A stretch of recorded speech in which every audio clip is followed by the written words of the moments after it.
The sun was shining through the tall windows of Café Luna, lighting up the polished wooden tables and fresh flowers that sat in small vases. It was just past noon, and the restaurant was filling up with the usual lunch crowd. Business people in suits, friends catching up, and a few solo diners enjoying quiet meals. Among them was Victoria Harrington. At 45, Victoria had built herself quite a name in the real estate world. Today, she wore a cream-colored blazer over a silk blouse with diamond earrings that caught the light whenever she moved her head. Her handbag, worth more than what most people earned in a month, sat carefully placed on the chair next to her. But beneath her perfect appearance, Victoria was having an awful day. That morning, she'd learned that her newest building project was stuck in permit hell. Someone at the city office had found problems with her plans, and now everything was on hold. $3 million just sitting there, not making her any money. The thought made her jaw tighten.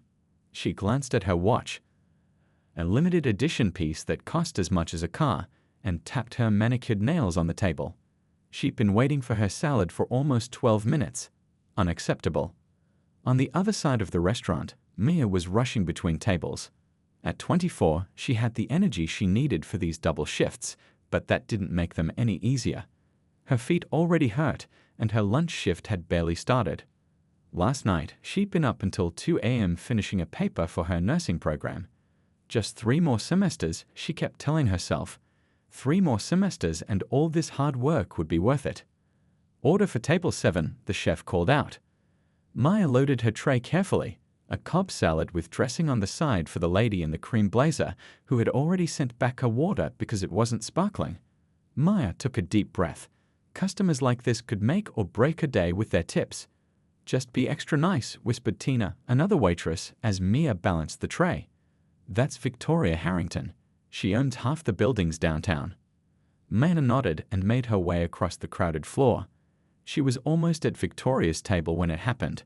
Mr. Chen at table 6 pushed his chair back without looking, right into Mia's path. She swerved to avoid him, but her shoe caught on the carpet edge. What happened next seemed to unfold in slow motion. Maya felt herself stumbling forward. The tray tilted. She managed to save the salad, but the water glass, the sparkling water with exactly 3 ice cubes that Victoria had specifically requested, slipped off the edge. The glass didn't break, but water splashed everywhere, across the table, onto Victoria's sleeve, and right onto her expensive handbag. Oh my God. I'm so sorry. Maya quickly grabbed her serving napkin and reached for the bag. Victoria's face transformed in an instant. Her eyes widened, then narrowed into slits. Don't you dare touch my things, she snapped, yanking the bag away. Do you have any idea what you've just done? Maya froze, napkin still in hand. I'm really sorry, ma'am. I tripped and... This bag is worth more than you probably make in a year, Victoria said, voice rising. She stood up, towering over Mia in her designer heels. This is Italian leather. Italian. Do you understand what that means? Or is that concept too expensive for your little brain to grasp? The restaurant grew quiet. Forks stopped midway to mouths. Conversations died. Everyone was watching now. I can get you more napkins, and I'm sure it'll dry without any. Mia tried again, her voice smaller. Shut up, Victoria cut her off. I want to speak to your manager. Now, you should be fired for this. Clearly, you're not qualified to carry a simple glass of water. Mia's cheeks burned hot with embarrassment. She could feel tears forming but fought to hold them back. She wouldn't cry. Not here, not now. Is there a problem here? The restaurant manager, Hank, appeared at their table, his face professionally concerned, but his eyes darting nervously between the wealthy customer and his waitress. This incompetent girl just ruined my $3,000 handbag, Victoria said loudly, making sure everyone could hear the price tag. I expect compensation, and I expect her gone. Today. Mia's hands trembled. This job paid her rent. It covered her textbooks. Without it, everything she'd worked for would fall apart. What nobody noticed was the elderly man in the corner, slowly folding his newspaper and getting to his feet. Nobody paid attention as he straightened his simple sweater and began walking toward the scene. Nobody, that is, except for the young man at table 12, who had already started recording everything on his phone. The entire restaurant had gone so quiet you could hear the soft jazz playing from the speakers overhead. Victoria stood there, arms crossed, tapping her foot as she waited for the manager to fire Mia on the spot. Hank, the manager, looked uncomfortable, trapped between a wealthy regular customer and his hard-working waitress. "Mrs. Harrington, I understand you're upset," Hank began, trying to keep his voice steady. "We'll certainly comp your meal today and help with any cleaning costs for your bag."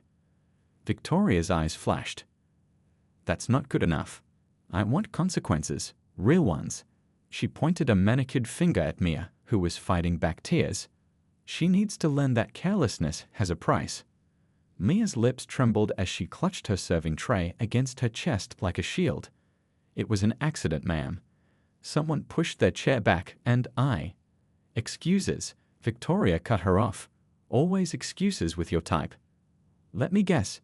You need this job for school or some sob story, right? Well, guess what? The real world doesn't care."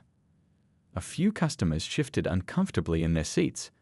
A woman at a nearby table whispered something to her friend.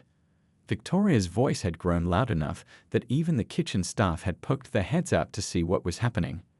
That's when they noticed him, the old man from the corner table. He walked slowly with a slight limp, making his way through the maze of tables. He wore a cardigan sweater that had seen better days, khaki pants that were slightly too short, and shoes that were practical rather than fashionable. His white hair was neatly combed, and his face was lined with wrinkles that deepened as he approached. Thomas Wilson had been coming to Café Luna every Tuesday for lunch for the past 15 years. Most of the staff knew him as a quiet, polite customer who always left a generous tip and sometimes brought books for the waitstaff if he learned they were in school. He stopped just a few feet from Victoria, standing tall despite his age. At 70, Thomas had the kind of presence that came from decades of commanding attention in high school classrooms. "Excuse me," he said, his voice gentle but firm enough to make Victoria turn around with an annoyed expression. "What?" she snapped. "This doesn't concern you." Thomas smiled slightly. "When someone is being bullied in front of me, it absolutely concerns me." His voice wasn't loud, but it carried through the quiet restaurant. "I spent 43 years teaching high school, and I've seen plenty of this behavior before."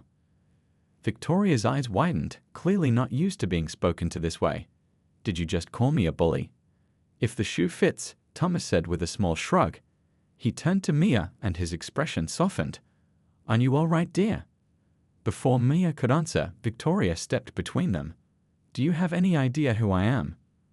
Thomas looked at her thoughtfully. "Yes, actually. You're Victoria Harrington. You own Harrington Real Estate Holdings. Your company just bought the Miller Building downtown and that new shopping center on Oak Street." Victoria looked momentarily satisfied, as if his recognition validated her importance. But Thomas wasn't finished. "You're also someone who believes their wealth gives them the right to humiliate a young woman in public over an accident." Several people in the restaurant let out small gasps. The young man with the phone was still recording everything. Victoria's face flushed red. "How dare you? My back is worth." "I know exactly what it's worth," Thomas interrupted calmly. "And I know what it's made of too." He gently placed a hand on Mia's shoulder. "But I also know what this young lady is made of. And between Italian leather and human dignity, I know which one holds more value." Victoria looked stunned, as if she couldn't believe this ordinary-looking old man in his one cardigan was standing up to her. 30 years ago," Thomas continued, his voice taking on a softer tone, "a young waitress working 2 jobs to support her family was berated by a customer for a similar accident." He reached slowly into his pocket and pulled out his wallet. Victoria watched, despite herself curious about what this strange old man was doing. "That waitress," he said, "was my wife." Thomas opened his wallet and removed an old photograph, holding it carefully, like it was the most precious thing he owned. His eyes grew misty as he looked at it. "And what happened next," he said, looking back up at Victoria, "might just leave you in complete shock." The photograph in Thomas's weathered hands was faded around the edges, but the image was clear enough. It showed a woman in her 30s wearing scrubs, standing proudly in a hospital hallway. Her smile was bright, confident, the smile of someone who had found her place in the world. "This is Rose," Thomas said, his voice filled with pride tinged with sadness. "My wife of 42 years. Victoria glanced at the photo with obvious impatience. "What does your wife have to do with anything?" "Everything," Thomas replied simply. He carefully handed the photo to Mia, who took it with gentle fingers. "Rose started out as a waitress, just like you. Worked at a place called Frankie's Diner while putting herself through school." Several customers leaned forward in their seats, caught up in the story despite themselves. Even the kitchen staff had gone quiet, watching the scene unfold. One day, Thomas continued, a businessman spilled coffee on his expensive suit and blamed Rose. Called her stupid, worthless, threatened her job. Her hands shook for hours afterward. His eyes, when they met Victoria's, were steady. But Rose didn't let that stop her. Victoria shifted uncomfortably. "Look, I don't have time for story time. This girl ruined me." Rose finished school, Thomas continued as if Victoria hadn't spoken. Became a nurse first, then went back for more training. Worked her way up until she became Dr. Rose Wilson, one of the top cardiac surgeons at City Memorial Hospital. Something changed in Victoria's expression, a flicker of recognition, then confusion. "Wilson," she repeated. "At City Memorial?" Thomas nodded. "For 27 years. Victoria's perfectly maintained eyebrows drew together. She took a half step back, studied Thomas's face more carefully. "My father had heart surgery there," she said slowly. "About 15 years ago." The restaurant had gone so quiet you could hear the ice melting in water glasses. Maya was still holding the photograph, looking back and forth between Thomas and Victoria. "I know," Thomas said softly. Victoria's composure cracked. "What do you mean, you know?" Thomas reached for his wallet again and pulled out another photograph. This one was more recent than the first. He held it out to Victoria. "3rd of May, 2009, he said. "Your father, Richard Harrington, had an emergency triple bypass. The hospital called in their best surgeon, even though it was her day off." Victoria took the photo with unsteady hands. There, in the hospital room, was her father in a bed, looking pale but smiling weakly. Next to him was a younger Victoria, her hair different, her face less hardened by years of business deals. And standing on the other side of the bed was the woman from the first photograph, Dr. Rose Wilson. That's impossible," Victoria whispered. "I recognized you the moment you walked in," Thomas said. "You look just like you did that day, though maybe with fancier clothes. Rose used to tell me about your father. Said he was one of her favorite patients, always grateful, always kind." Victoria's hand trembled slightly as she stared at the photo. "He sent rose flowers every year on the anniversary of his surgery," Thomas continued. "Even called her his heart angel." Tears welled in Victoria's eyes. "He never told me her name, just that his surgeon was amazing. That she saved his life when others said it was too risky." Thomas nodded. That was Rose.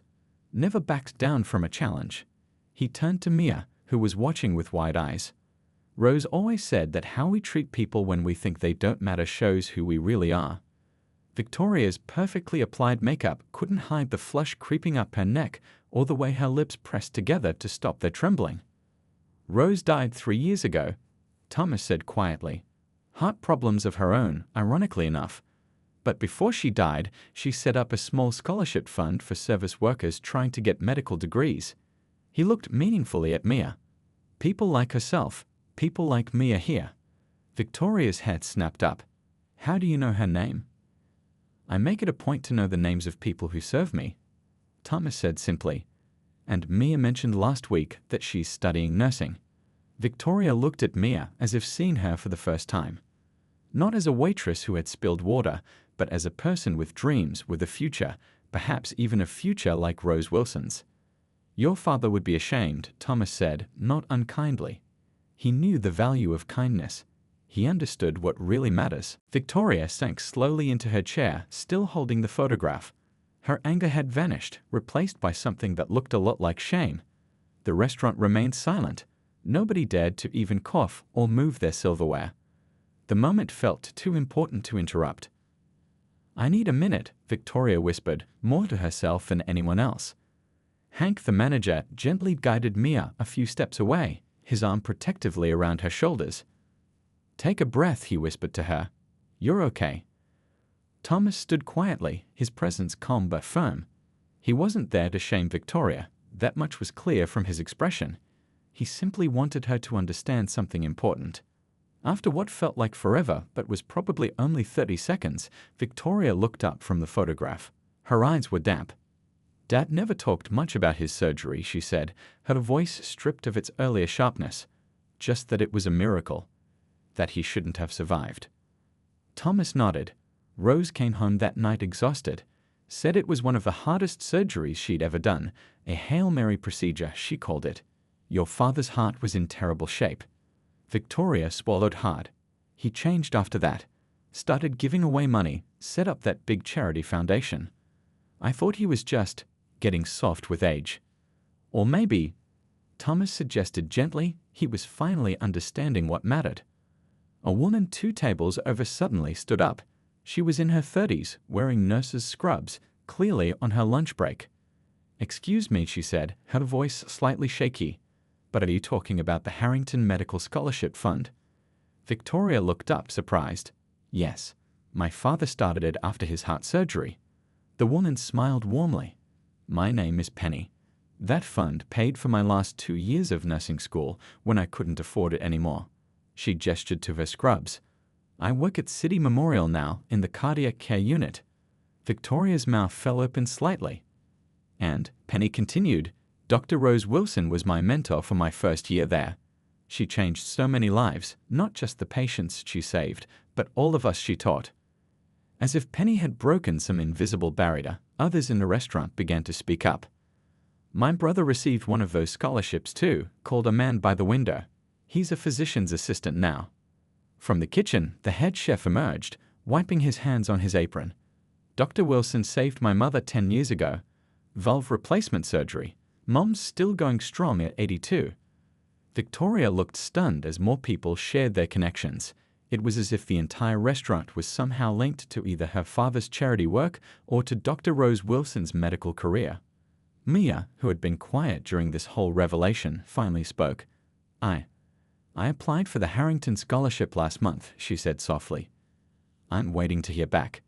Victoria turned to her, really seeing her for the first time. "You did?" Mia nodded. "The essay question was about why we want to work in healthcare. I wrote about my grandmother. She died because there weren't enough nurses at her rural hospital. I want to make sure that doesn't happen to someone else's family." Thomas smiled gently. Rose would have loved that answer. The young man who had been recording everything from table 12 finally lowered his phone. "This is unbelievable," he murmured. His friend nodded in agreement.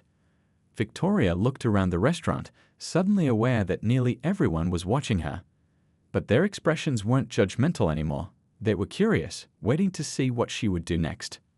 She carefully placed the photograph on the table and stood up.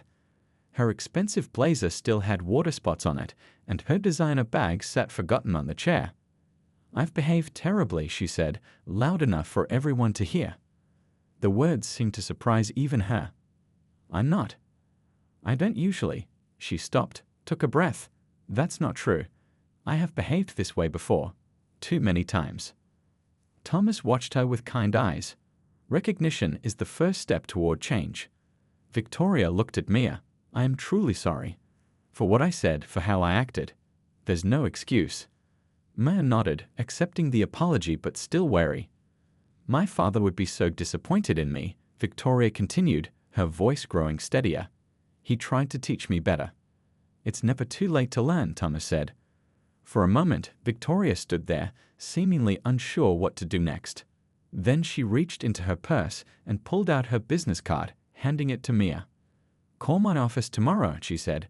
"I want to hear more about your nursing school plans." What Victoria didn't know was that the video was already being uploaded, and within hours, it would reach thousands of people, changing far more lives than just those in the restaurant that day. By that evening, the video had over 50,000 views. By the next morning, it had reached 500,000. Local news stations picked it up first, then national ones. "Wealthy woman's shocking discovery after berating waitress" became the headline everyone was talking about. Victoria didn't know any of this yet.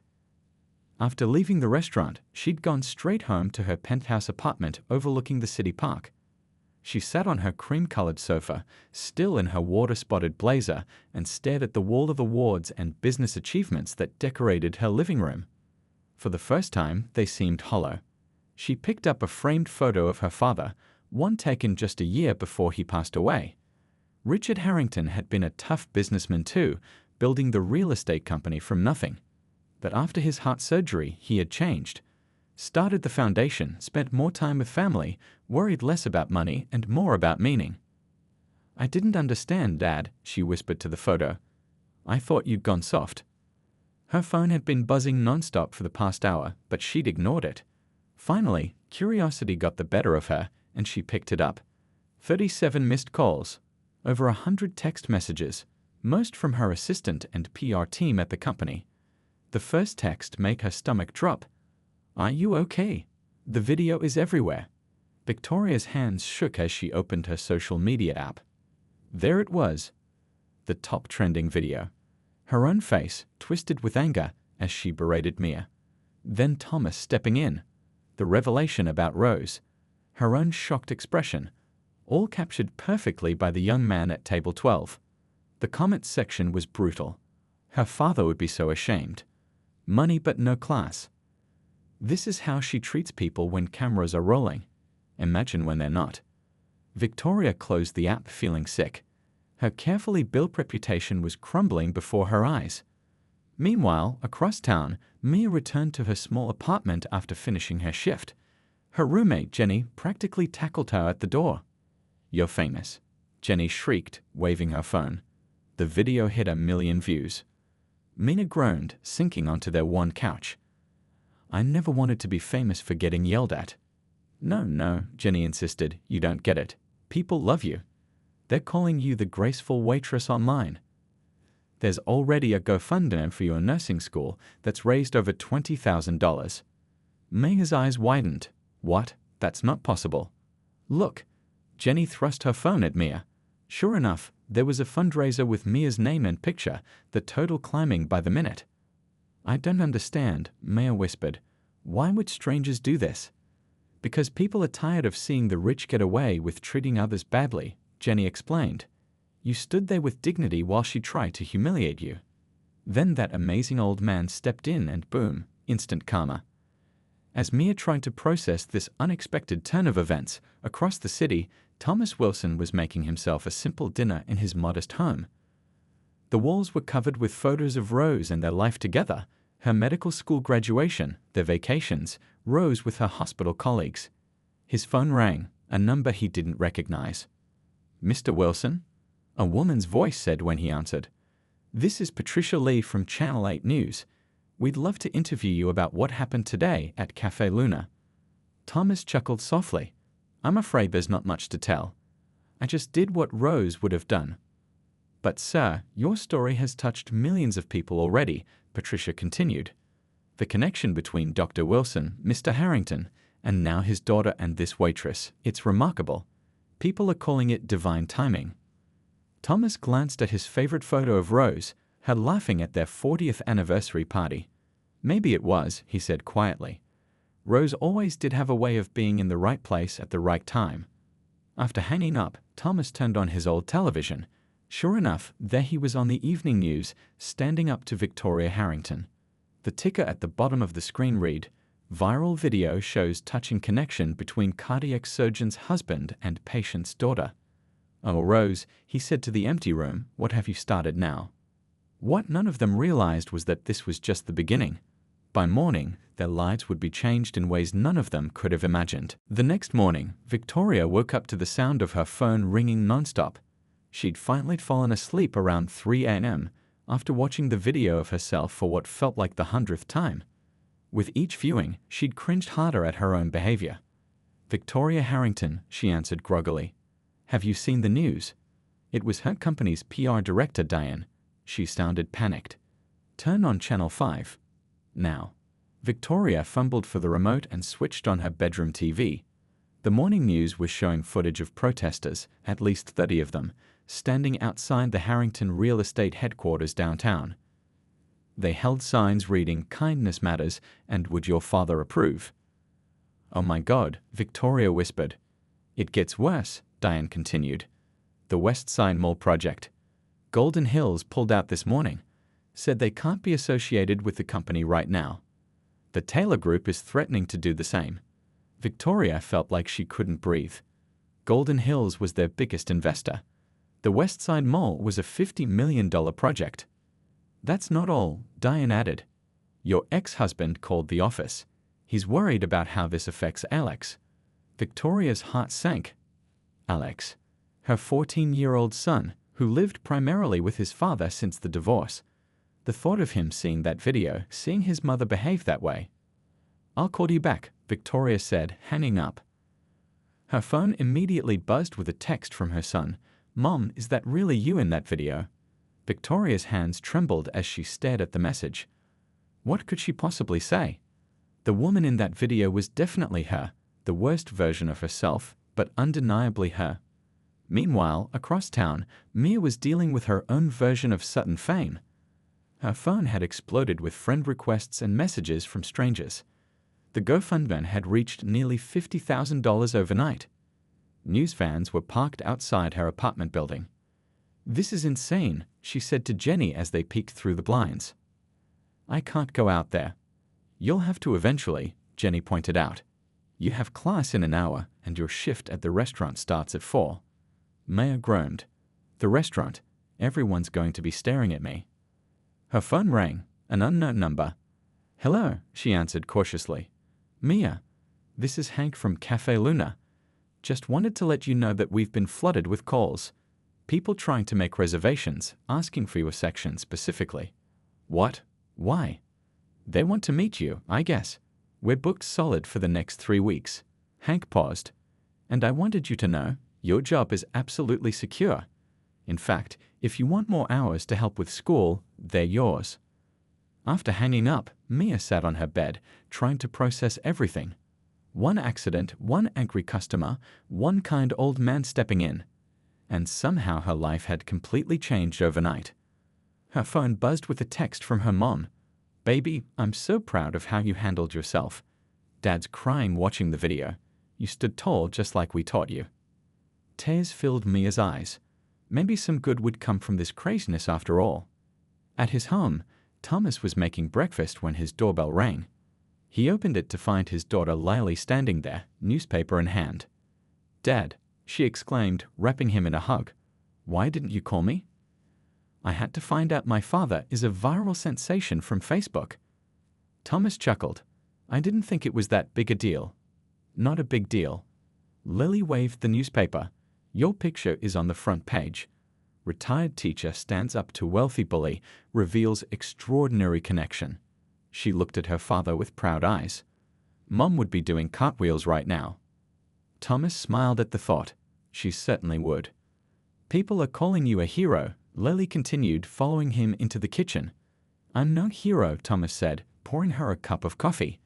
"I just couldn't stand by and watch someone be mistreated. Your mother never could either." As they talked, Thomas's phone kept ringing. Old colleagues, former students, all calling to express their admiration. Back in her penthouse, Victoria sat on the edge of her bed, staring at the framed photo of her father. She had to fix this somehow, not just for her business, but for herself, for her son, for her father's legacy. She picked up her phone and made a call she never thought she would make. "Hello, is this the Harrington Medical Scholarship Fund? This is Victoria Harrington. I need to speak with the director immediately. I have some changes I'd like to make." 3 months later, Cafe Luna was packed. Every table was filled, and people stood against the walls, craning their necks to see the small podium set up near the front. Reporters crowded the entrance, cameras ready. A banner hung across the back wall. Harrington Wilson Scholarship Launch. Mia moved through the crowd, no longer in her waitress uniform, but wearing a simple blue dress. People smiled as she passed, a few patting her shoulder or giving her thumbs up. She looked different, more confident, standing taller. "There she is," Jenny whispered excitedly, pointing to the front door. Victoria Harrington entered the cafe, and a hush fell over the room. She wore a modest pantsuit rather than her usual designer clothes. Her hair was pulled back simply, and she wore less makeup than before. The biggest difference, though, was in her eyes, softer now, less guarded. She caught Mia's gaze across the room and gave a small, nervous smile. Mia nodded back. Thomas Wilson stood near the podium, looking dapper in a new sweater and slacks, a gift from his daughter Lily, who stood proudly beside him. "Ready for this?" Hank asked, adjusting the microphone. Victoria took a deep breath. "As ready as I'll ever be." The room quieted as Victoria approached the podium.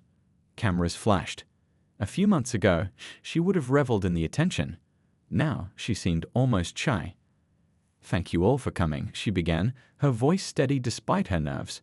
3 months ago, I walked into this cafe a different person. I was someone who measured worth by price tags, who thought money meant more than people."